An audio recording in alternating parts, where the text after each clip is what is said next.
미국 대선에 막이 올랐습니다. 미국이 세계 경제에서 큰 영향력을 가지고 있고 대선 결과에 따라서 미중 관계도 변화할 수 있기 때문에 앞으로 한 달간 시장의 모든 관심은 아마 미국 대선으로 몰리지 않을까라는 생각이 듭니다. 그래서 오늘은 미국 대선에 따른 경제와 그리고 시장 영향에 대해서 알아보는 시간을 갖도록 하겠습니다.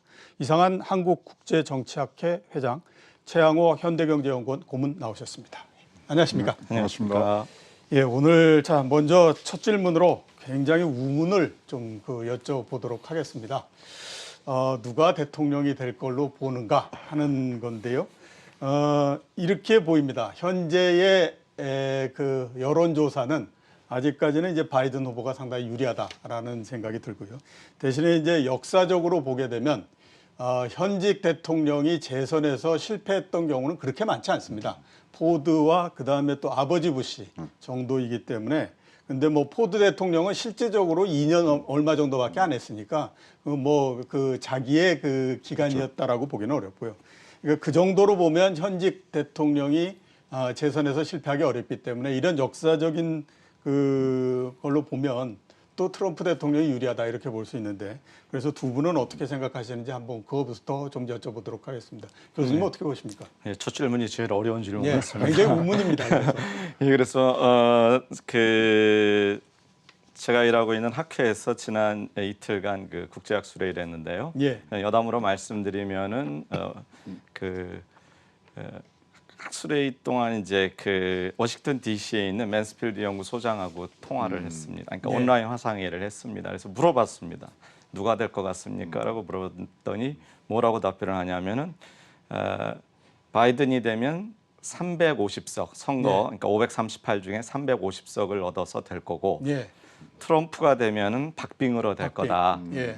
그래서 누가 된다는 소리를 안 하고 될 경우의 수를 얘기를 했는데요. 예. 결과적으로 본다면 그 얘기 속에 담겨져 있는 것은 지금 이 순간 선거가 치러지면 바이든이 좀 더 유리하지 않을까 예. 하는 얘기를 한 것 같습니다. 예. 제 입장에서도 지금 물어보면은 바이든입니다. 근데 앞으로 이제 선거에 임박해 가면서, 왜냐하면 이번에는 대외적인 이슈보다 국내 이슈가 상당 부분 선거에 좀 더 영향을 미치지 않을까 하는 조심스러운 전망을 하게 되는데요. 예. 그 변수가 아직 남아있기 때문에 한번 지켜봐야 될 것 같습니다. 예. 자, 고모님은 어떻게 보십니까? 저는 뭐 트럼프가 축 당선 뭐 이렇게 말씀드리고 싶은데요. 예. 왜냐하면 이제 전당대회 끝나고 이후에 그 기세가 정말 놀랍도록 무섭습니다. 예. 훌륭한 대통령인지 아닌지 그거는 차치하더라도 진짜 강력한 후보인 것은 맞습니다. 예. 우리 이제 뒤집어 보면은 코로나 있었죠, 탄핵 받았죠, 그다음에 흑인 뭐 인종차별 사건 있었죠, 기후 뭐 이런 변화들 많이 지금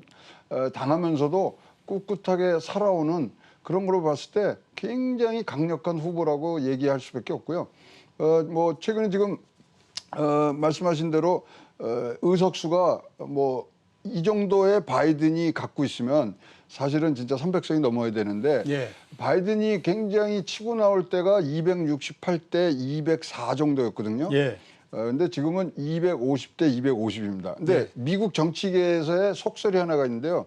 트럼프는 항상 플러스 3%가 있다. 예. 숨어 있는 거기를 꼭 봐야 된다. 그래서 사실 이제 대선 흘러가는 모습은요.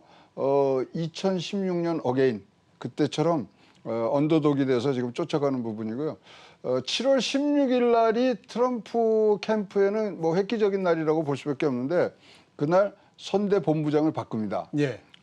그래서 스테피언을 내고 파스케일이 들어오고, 그 이후에 로저 스톤이라는 미국 정치계에서 최고의 암흑 고수, 예술가, 정치 공작자, 예. 이런 분들이 뭐 대선 캠프에 참모로 들어오면서 굉장히 선거 공학적으로는 바이든을 이기고 있고, 결국은 현지에서 얘기가 바이든 대 트럼프의 대결보다는 트럼프 대 반 트럼프의 예. 대결이기 때문에 바이든의 그런 어떤 존재의 뭐 좀 모호성, 이런 것에 대한 이 전체적인 변수로 봤을 때 지금 올라가는 국면에 있는 트럼프에게 좀 방점을 더 찍고 싶습니다. 예.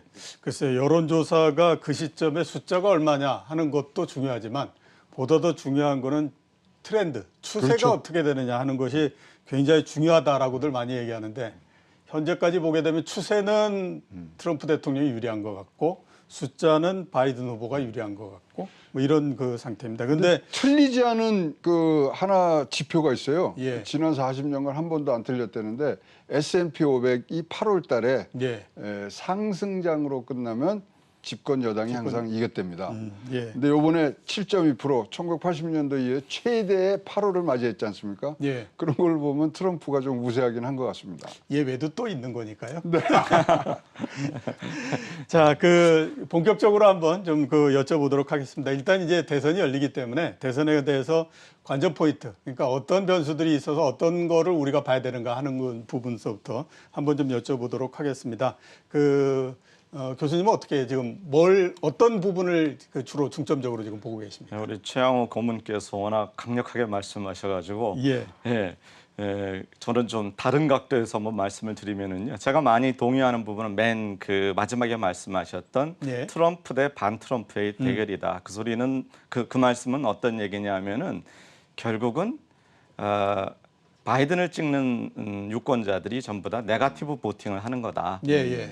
바이든의 어떤 매력이 훨씬 많아서 찍는다기보다는 지난 4년간의 트럼프가 보여줬던 그런 정책적인 혹은 정치 행태들에 대한 거부감이 바이든으로 몰아가는 것이다. 그렇다면 그것이 얼마나 결집력을 갖고 있겠느냐. 예. 이런 데서 오는 분석이기 때문에 저는 그 부분에 대해서는 동의를 합니다. 그럼에도 불구하고 샤이 트럼프 말씀을 조금 하셨는데 저는 지난번 같은 샤이 트럼프는 그렇게 많지 않을 것이다. 지난번에는 힐러리 클린턴이나 도널드 트럼프나 둘 다 뉴커머지 어떻게 그렇죠. 보면요. 예. 8년 동안 오바마가 대통령이 임기를 마치고 나간 다음에 양당의 후보자들이 나온 상황이었기 때문에 그리고 워낙 선거 전에 힐러리 클린턴의 압도적인 예측을 워낙 얘기를 많이 하다 보니까 트럼프 지지라는 것 자체를 내세우기가 어려웠던 공화당의 혹은 그 중도 진영 유권자들의 그런 심리가 있었지만 이번에는 인컴벤트 현직 재임자입니다. 그렇기 때문에 뭐 국내 선거도 그렇지만 여당 지지자, 여당 후보 지지자들은 좀 얘기를 좀 내세워서 하는 부분들이 있거든요. 예. 그런 맥락에서 보면 샤이 트럼프층이 그렇게 선거에 커다란 영향을 미칠 만큼 깜짝 놀랄 만한 그런 결과는 없을 것이다. 그렇게 본다면 그런 부분. 그다음에 지금 또 시점에서 이런저런 선거 사전 조사를 봤더니만 가장 제가 눈여겨보고 있는 게 이미 확보된 그 대의원수. 선거인단 대의원수 말고 예. 그 지금까지 결정을 못한 영어로 말하면 토스트업된 예. 그런 대로 주에 텍사스하고 플로리다가 들어가 있고 예. 조지아가 들어가 있습니다. 예. 어떻게 본다면 지금쯤이면은 공화당 쪽으로 완전히 확정돼야 될 주들이거든요. 예. 그러면서도 한편으로는 결국 이러다가 트럼프로 갈 거다라고 하는 예상을 또 하는 측면들이 있습니다. 예. 아무튼 제가 이제 주요한 관전 포인트로 보는 부분은 우편 투표가 어떤 영향을 미칠 것이냐. 예. 이번에 우편 투표가 사상 최대가 될 것이다라는 예측을 합니다. 보통 한 미국 대선에서 그 실제 보트에서 25% 정도가 우편 투표였는데 이번에는 그 배 이상이 될 것이다. 그럼 예. 우편 투표가 어떤 성격을 갖고 있느냐. 트럼프는 벌써 부정적인 얘기도 했고 뭐 부재자 투표하고 우편 투표를 분리해서 본인의 입장을 얘기하기도 했습니다. 물론 최종적으로는 수용을 했지만요. 예. 뭐 그런 부분이라든가 그 기타 그다음에 조금 더 첨언해서 말씀드리면은 뭐가 이슈가 되냐 하는 건 뭘 보면 아냐면 미국 대통령 후보들이 이제 3번의 TV 토론을 합니다. 예. 거기에 지금 아젠다로 올라가 있는 게 뭐냐라고 보시면은 뭐 지금 코로나19 관련한 부분이라든가 예. 그다음에 우편 투표 문제, 경제 문제, 그다음에 인종주의 폭력 문제, 그다음에 지금 슈프림 코트 대법관 선임 문제 이런 문제들이 올라가 있습니다. 예. 바로 그게 이번 대선을 가늠할 수 있는 포인트가 아닌가 그렇게 생각이 됩니다. 예, 알겠습니다. 텍사스, 조지아, 플로리다 말씀하셨는데 원래 텍사스는 원래서부터 공화당이 공화당이죠. 뽑아있던 헤드쿼터입니다. 예, 이번에는 상당히 좀 흔들리는 것 같습니다. 예. 그 고문님께서는 지금 어떻게 지금 관전 포인트를 어떤 부분을 보고 그러니까 뭐 계십니까? 거의 같습니다. 지금 뭐 경합주들이 이제 많이 나와서 플로리다가 29개 있거든요. 예, 예. 저 의원소수가. 근데 거기에 뭐 아리조나나 미네소타, 네바다 뭐 등등을 이제 경합주에서 이겨야 된다는데 실제로 재미난 거는요. 트럼프가 가장 공들이는 데가 어디냐면 미네소타예요. 거기서 이기면서 자기네들이 항상 이 뭐 승기를 잡아왔다는 그런 생각 때문에 그런지 모르는데 펜스가 의외적으로 뭐 기자들 질문에 조금 말려서 그랬는지 모르지만 자기네 이 대선 캠페인 그 구조를 얘기를 했어요. 그래서 펜스가 반드시 이겨야 할 지역이 플로리다, 아리조나, 미네소타다.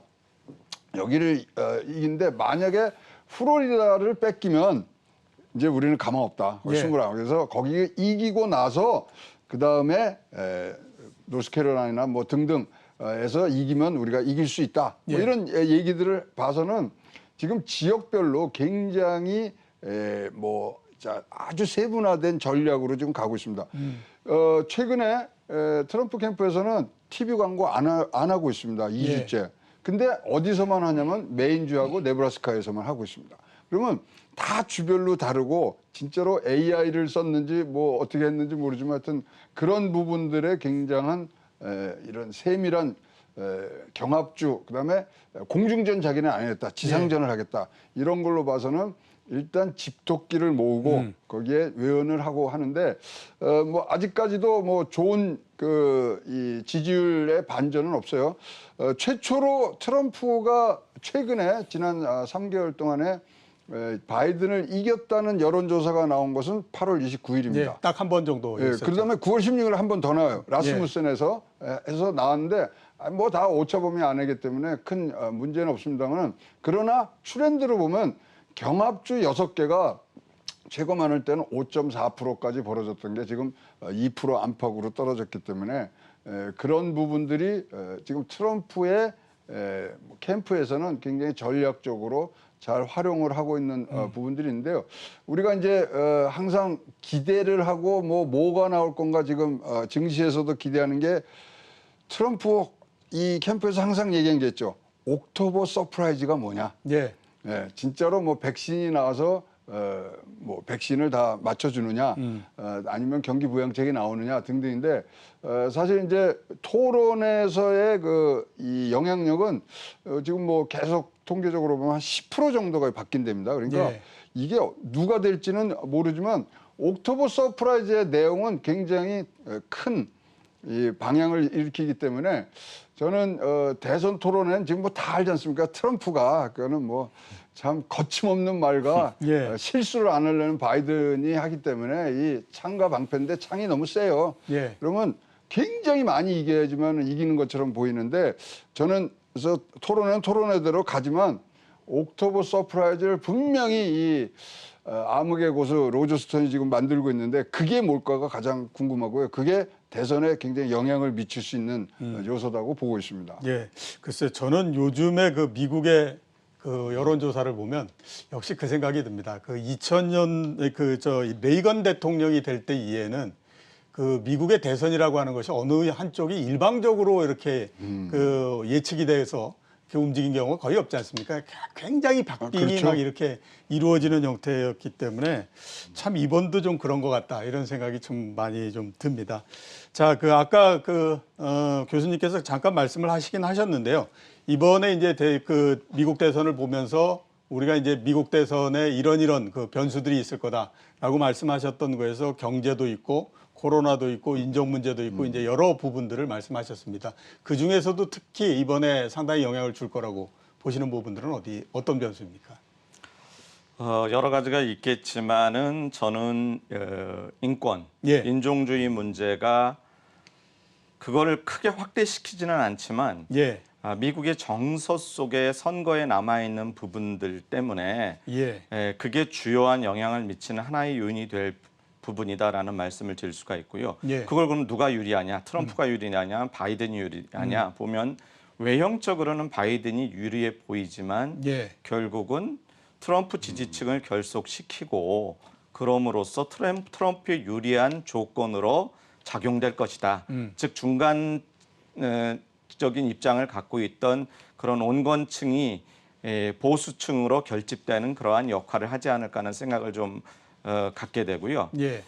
그 다음에 대외적인 건 사실 바이든하고 트럼프가 큰 차이가 없습니다. 예. 그러다 보니까 저는 지금 아까 네거티브 보팅 말씀도 드렸지만 바이든이 도전자로서 트럼프와 차별화시키면서 보다 앞선 그야말로 선거 마케팅에서 표를 얻을 수 있는 아젠다를 창출해야 되는데 예. 그런 면에 지금 주도권을 좀 잃고 있는 부분이 아닌가. 그래서 그 또 몇 가지 아젠다를 말씀드리면은 지금 뭐 세금 문제요, 예. 법인세 문제라든가 개인 소득세 문제, 뭐 전통적으로 공화당과 민주당이 갖고 있는 이런 차별성이 있는데 거기서 과연 그 바이든이 얼마만큼 표를 얻어낼 수 있겠는가. 예. 그다음에 뭐 오바마 케어 문제 얘기 나와 있고 이민자 보호 얘기 나와 있고 뭐 국내적인 이슈들이 주요한 쟁점이 되고는 있는데 그게 바이든이 표를 얻는데 그렇게 지배적인 역할을 못하고 있다. 오히려 정책적인 부분보다는 트럼프가 지난 4년 동안 보여줬던 어떤 정서적인 그 미국 정치의 품격 문제라든가 이런 것들이 오히려 더 보이지 않는 손으로서 역할을 하는 것이 아닌가. 예. 대외적으로 뭐 대중 경제 압박 문제라든가 미중 패권 경쟁 속에서 미국이 취하고 있는 가치의 진영화 문제라든가 그럼으로써 동맹 연대를 통해 가지고 EPN이라고 하죠. 경제 번영 네트워크를 통해 가지고 미국이 새로이 지금 니어쇼링, 리쇼링 얘기 나가고 있는데 그런 생산 공급 기지의 역할을 다시 회복해야 되지 않느냐. 뭐 이런 아젠다들이 있는데 그거는 지금 저는 표와 직결된다기보다는 차별화가 안 되는 아젠다이고 예. 결국은 아까 말씀드렸던 그러한 인종주의 내지는 예. 세금 문제 이런 피부에 와닿는 문제가 변수가 되지 않을까 싶습니다. 예. 예. 역시 그 선거는 이성의 문제가 아니라 그렇죠. 감정의 문제고 그 이런 그 얘기가 있는데 역시 이제 그 말씀을 해주셨던 것 같다라는 생각이 듭니다. 예, 고모님은 어떤 변수를 지금 많이 근데, 보십니까? 조금 눈에 서른 장면이 뭐냐면요.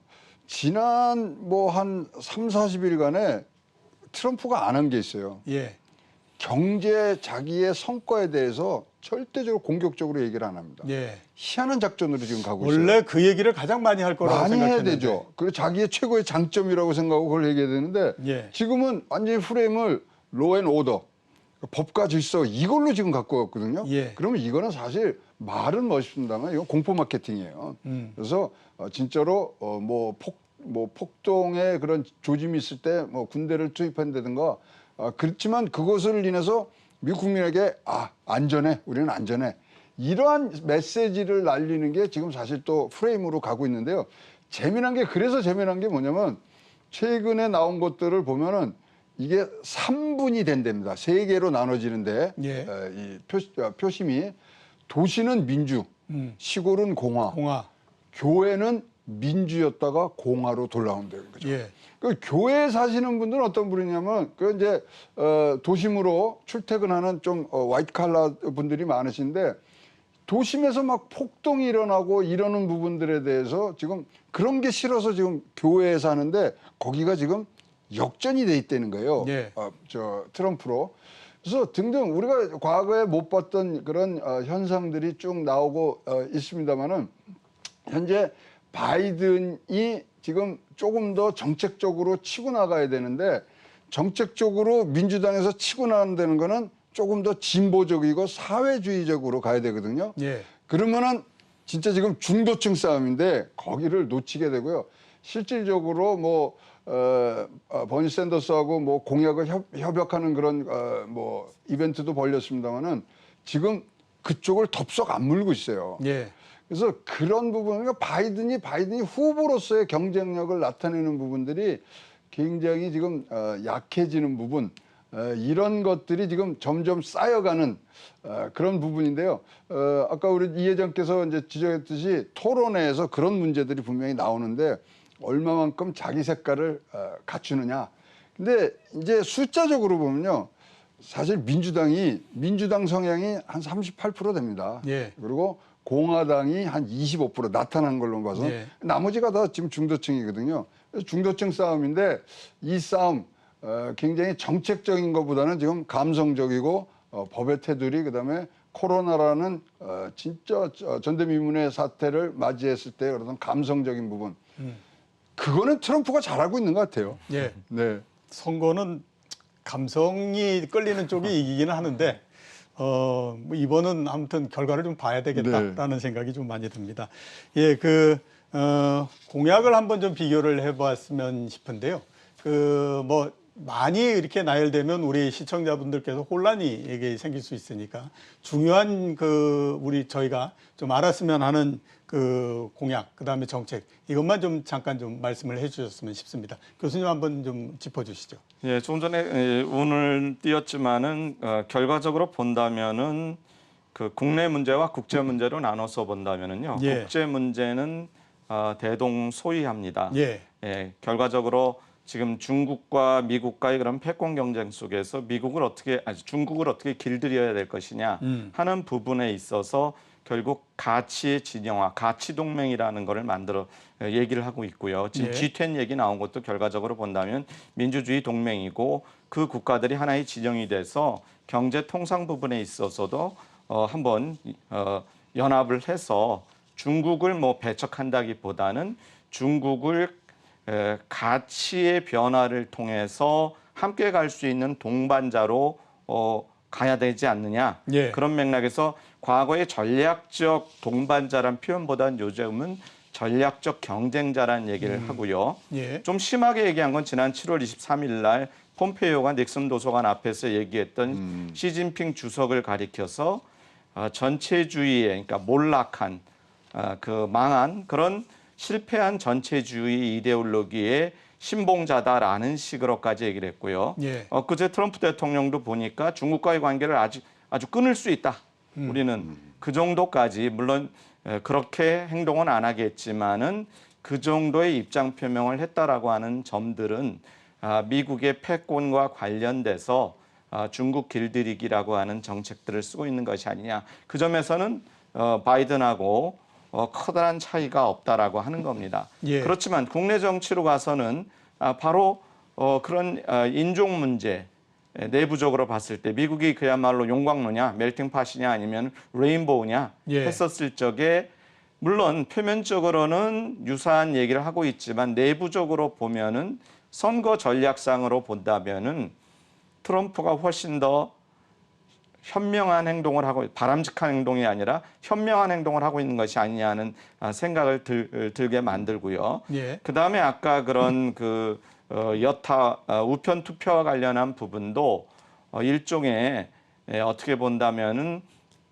지지층으로 하여금 결속을 시킬 수 있는 그런 부분 아주 묘하게 얘기했거든요. 예. 부재자 투표 자신도 부재자 투표를 한다.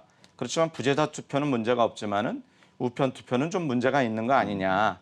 어떻게 본다면은 선거에 참여하지 않을 수 있는 트럼프가 봤었을 적에는 반 트럼프 유권자들을 선거에서 꼭 배척하는 느낌을 주면서 한편으로는 지지층들의 결속을 얻어내는 그런 부분들이라든가 뭐 이런 부분들, 그러니까 지엽적인 것 같지만은 반복적인 말씀이지만 지지층들의 지지를 유도하는 그러한 정서적인 그런 정책적 차이를 보이고 있는 부분이 선거에 영향을 미치는 요인으로 대두되지 않을까. 나머지는 공화당하고 민주당이 전통적으로 주장했던 정책 아이템들을 그대로 예. 제시를 하고 있습니다. 예.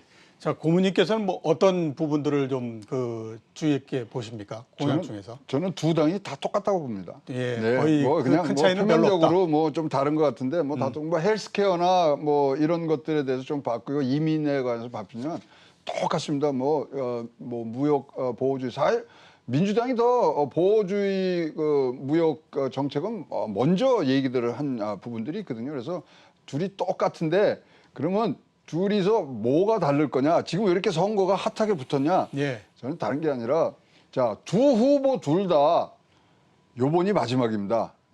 그렇겠죠. 뭐 바이든도 이제 재출마를 안 하니까 예. 뭐 두 번째 재선에 나가지 않는다 그랬고 선언을 했기 때문에 그러면 사실 요번에 선거는요. 대통령 선거라는 게보다 상원 하원 선거입니다. 상원에서 35개, 그다음에 하원 전체를 바꾸는데 거기에 누가 소위 말하는 여당이 되는지 이것의 싸움이거든요. 그것에 영향을 미친 게 뭐냐면 요번에 제 5차인가요? 4차인가? 5차입니다. 예, 5차 경기부양 대책이 지금 지지부진한 게요. 그거를 사인을 해주면은 트럼프가 사인해주면 바로 그거는 민주당 후보들 도와주는 거거든요. 예. 그래서 지금 대선이라는 큰 포장지가 있지만 그 내부에서는 상원을 누가 지배할 것이냐, 하원을 누가 지배할 것이냐, 이 싸움이 훨씬 더 이 정치공학적으로는 중요해지고요. 두 분 다 이제 뭐 다음 선거에는 안 나오기로 얘기가 돼 있기 때문에 그러면 2년 전에 선거 2년 전에 대통령 후보가 뜹니다. 그러면 이 뭐 레임덕이 아니라 완전히 뭐 무게추가 그쪽으로 옮기기 때문에 누가 지금 의회를 장악하느냐가 훨씬 더 예. 치열한 싸움이 있고 그러다 보니까 정책이라든가 이런 부분들에 대해서 지금 전혀 뭐 서로의 공방이 없이 그냥 흑색 선전이 난무하고 다른 예. 걸로만 갖고 가는 그런 선거로 지금 변질된 거 아니냐 예. 그런 요소들이 컸다고 봅니다. 원래 선거에서 정책 선거는 별로 없는 것 없어요. 같은데요. 항상 뭐 보면 시간이 지나 제일 처음에는 페어플레이 하자고 했다가 그렇죠. 나중에 가게 되면 뭐 서로 흑색 선전하고 헐뜯고 이러는 게 거의 모든 나라들의 공통점이 아닌가라는 생각이 좀 들긴 합니다. 네. 자, 이제 경제에 미치는 영향에 대해서 좀 여쭤보도록 하겠습니다. 두 개로 한번 나눠서 여쭤보겠는데요. 일단은 이제 미국 경제 내부적으로 어떤 영향을 미칠 건가 하는 부분인데 여기에서 제가 봤을 때 중요한 부분이 뭐냐면 법인세. 그러니까 그 트럼프 대통령이 당선되고 난 다음에 법인세를 굉장히 인하해가지고 네. 그 때문에 기업의 이익이 증가해서 주가가 굉장히 많이 올랐다라는 얘기를 많이 했거든요.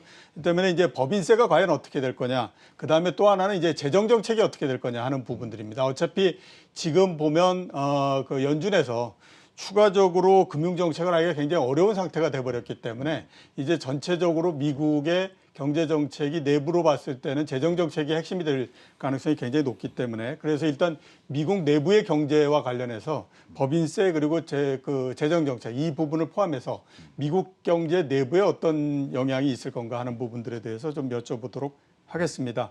예, 우선 이번은 고문님부터 좀 말씀해 주시죠. 일단 뭐 바이든이 되면 지금 21% 지금 뭐 법인세를 28%까지 올린다는데 그러면 지금 뭐 미국에서는 가장 뭐 바로메터가 되는 게 증시 아니겠습니까? 증시에서는 수익률에서 5에서 7% 정도가 지금 하락할 것으로 예상을 한다. 그게 이제 컨센서스인데 예. 사실 월스트리트의 컨센서스는 누가 되든지 환영한답니다. 예. 네, 왜냐하면 지금 이런 경제 상황에서는 경기 부양책을 안 내놓을 수가 없거든요. 특히 이제 내년에는 미국 부채가 GDP 101%가 100%를 이제 넘어갑니다.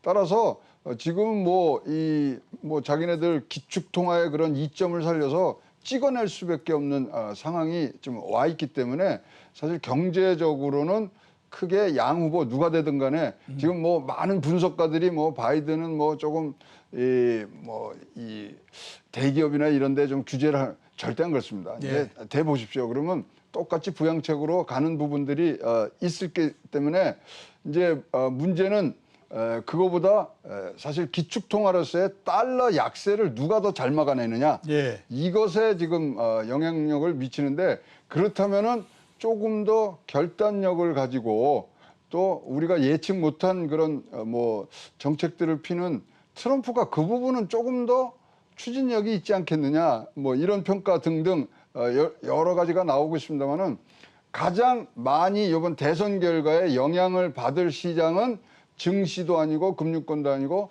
외환시장이라고 외환시장. 보여지고요. 달러 약세를 얼만큼 이제 용인을 하는 그런 정책들이 나올 것인가. 결국은 뭐 파월 의장이 얘기한 것처럼 금리가 움직이지 못하기 때문에 얼만큼 돈을 더 찍어내느냐 이런 부분이고요. 지금 뭐 바이든 후보의 공약 중에 가장 뭐 큰 축을 이루는 게 거의 뭐 2조 넘게 인프라에 또 이제 투자하는 부분들이 있기 때문에 그 부분이 달러 약세로 어떻게 이어지느냐 이것이 가장 관건이라고 보여집니다. 예. 자, 교수님은 어떤 부분에 좀 포커스를 맞추고 계십니까? 예, 뭐 최양호 교무께서 말씀하신 부분도 있지만은 미국 경제가 근데 지금 좋다고는 얘기하기 어려울 것 같습니다. 그렇죠. 물론 이제 예. 나아져 가고 있다라고 포스트 코로나 이후의 그런 상황을 얘기할 수 있는데 2분기 GDP 성장률이 마이너스 30.9%인가요? 뭐 그런 상황이라든가 여러 가지 상황이 녹록지는 않습니다. 그것으로 인해서 그렇다고 바이든이 어떤 반사이익을 얻을 것이냐 그것에 대해서도 동의하기는 어렵습니다. 예. 우리가 미국 대선을 얘기할 때 그냥 그 사석에서 그런 얘기를 많이 합니다. 골드만삭스하고 CIA 지지를 받아야지 미국 대통령이 될 수 있다. 예. 근데 골드만삭스가 트럼프를 지지하는 것 같은 느낌이더라고요. 그래서 예. 그런 맥락에서 보면은 역시 자본금융 시장에서의 향배는 그렇다는 걸 알 수 있는데 저는 이런 차원에서 좀 말씀을 드리고 싶은 게요. 지금 코로나 이후에 우리 세계적 현상의 두 가지를 꼽으라면 탈세계화하고 디지털화인데요. 예. 이 디지털화 속에서 미중 간에 있어서의 패권 문제가 아주 중요한 부분인데 그게 경제 통상하고도 연결돼 있고요. 예. 과연 미국이 생각하는 가치 동맹 속에서 이익 동맹이 만들어질 수 있겠는가? 결국은 스탠다드 워를 통해 가지고 표준 전쟁을 통해서 중국을 길들이기를 하려고 하는데 예. 과연 그것이 어떻게 될 것인가? 이게 단순한 경제 문제도 아니고 정치 문제도 아닌 얽혀져 있는 문제에 있는데 바로 이러한 점들을 어떻게 이끌어갈 것이냐? 그걸 이끌어가는데 바이든이 적합하냐? 트럼프가 적합하냐? 미국 예. 국민들에게 물어봤을 때 어떤 대답을 할 것이냐 하는 부분이 아주 중요한 관건이 된다라고 생각이 듭니다. 예, 알겠습니다. 자, 국제 정치, 국제 경제와 관련해서는 역시 이제 중국도 여기에 좀 집어넣어서 같이 질문을 드려야 될 것 같다라는 생각이 드는데요. 일단 뭐 이제 국제 경제 하게 되면 이제 무역 정책이 과연 어떻게 될 거냐 하는 부분들. 그렇게 되면 이제 또 거기서 파생되는 것이 미중 간의 갈등이 지금 계속해서 진행이 되고 있는데 이 부분들이 그 무역에서부터 시작해서 기술로 넘어가서 계속 이제 지금 전진을 해가고 있는 상태지 않습니까? 이런 그 상황들이 좀 개선이 될지 아니면 뭐 둘 중에 누가 되더라도 현재에서 뭐 크게 변화가 없이 계속 갈지 하는 부분들이 궁금할 수밖에 없습니다. 그래서 좀 그 말씀을 좀 해주셨으면 싶습니다. 교수님 어떻게 지금 보십니까? 지금 그 미중 갈등 속에서 미국이 어떠한 정책 전략적 선택을 해야 되느냐 하는 부분은요. 예, 트럼프와 그러니까 트럼프 후보나 바이든 후보나 거의 동일합니다. 예, 왜냐하면 미국이 지금 패권을 유지하기 위해서는 결국은 기술 패권인데 예, 그 기술 패권을 이겨내기 위해서는 기술력도 중요하지만 그 기술력과 연계된 그러한 그 이념적인 정체성도 되게 중요합니다. 예. 그러니까 예를 들어서 AI 빅데이터 문제가 있지만 지금 미국이 우려하는 것은 우리가 세계화 시대에 책임 있는 세계화하면서 글로벌 리티라고 하는 개념을 얘기했듯이 지금 기술 전쟁의 시대에 있어서 AI 빅데이터 시대에 있어서 중요한 점은 이것이 문명의 이기가 돼야지 흉기가 돼서는 안 된다. 반윤리적, 반민주적인 쪽으로 이것이 활용돼서는 안 된다.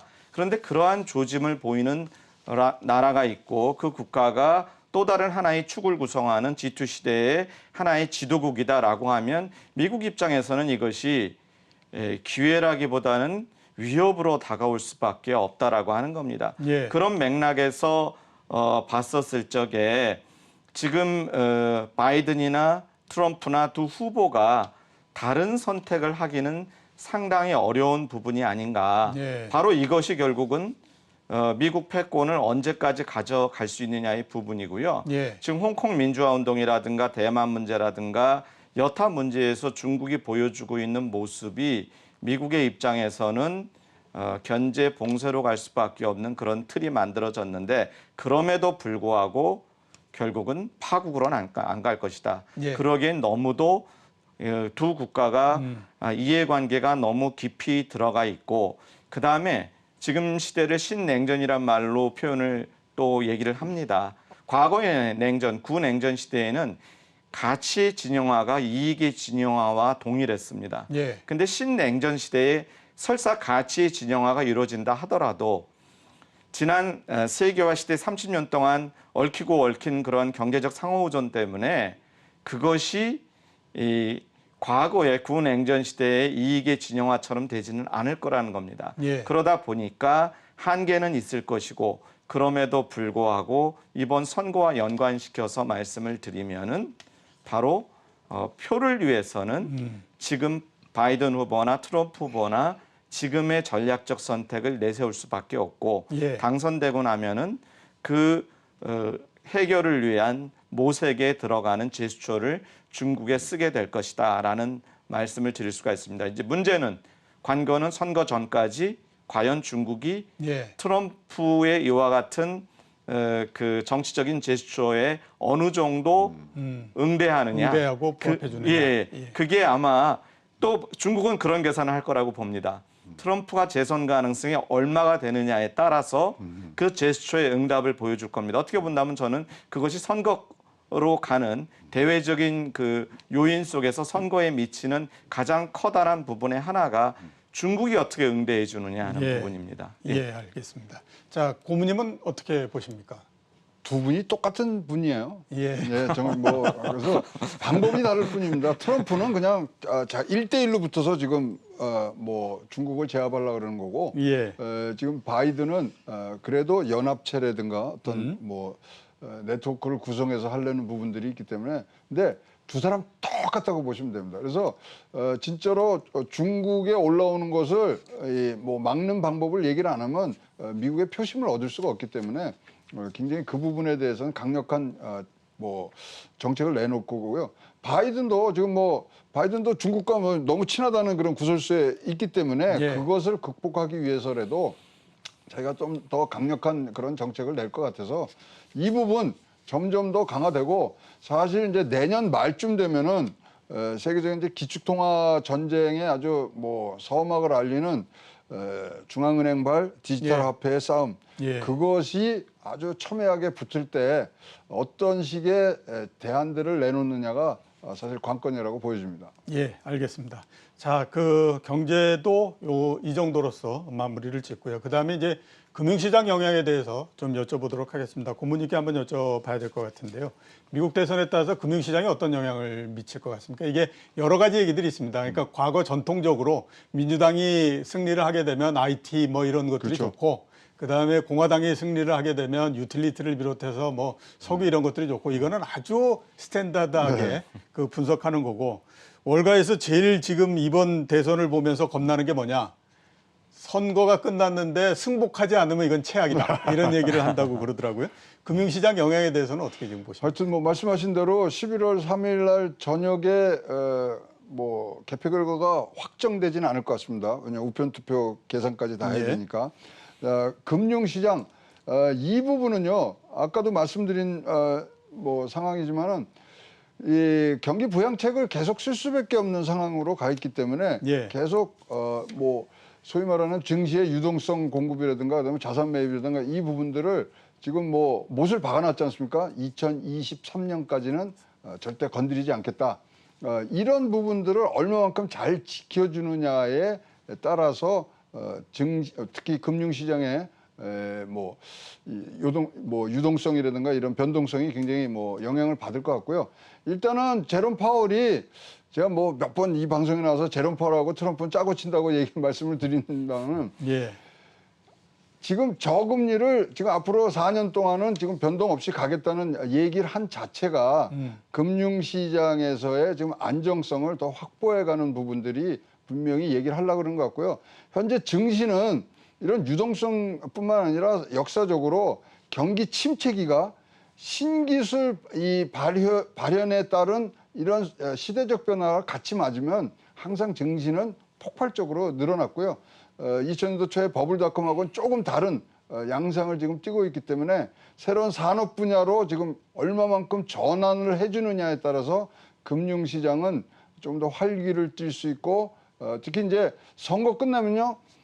많은 수의 M&A들이 저는 예상을 하고 있거든요. 예. 이 좋은 증시가 M&A로 지금 넘어갈 수밖에 없기 때문에 그 M&A를 어떤 식으로 방향성을 갖고 끌고 가느냐 이것이 금융시장, 증시 거기에 외환시장까지 맞물려서 돌아가는 그러한 어떤 유기적인 관계들을 항상 표시할 것이라고 생각을 합니다. 예. 누가 대통령이 되느냐에 따라서 시장이 어떻게 바뀌느냐 이건 별로 없다라고 보시는 거죠. 네. 원래 제일 처음에는 바이든 후보가 대통령이 되면 주식시장이 안 좋을 거다라는 얘기를 했는데 최근에 보면 그런 얘기는 이제 거의 사라졌습니다. 네.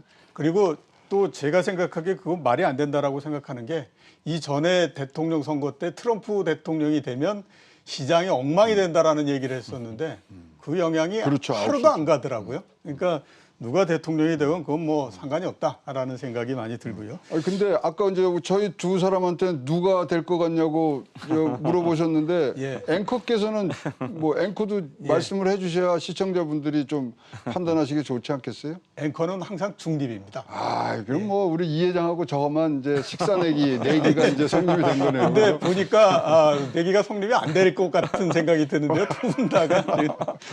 자, 또 하나 이제 저 교수님께 한번 여쭤보고 싶은 게 있는데요.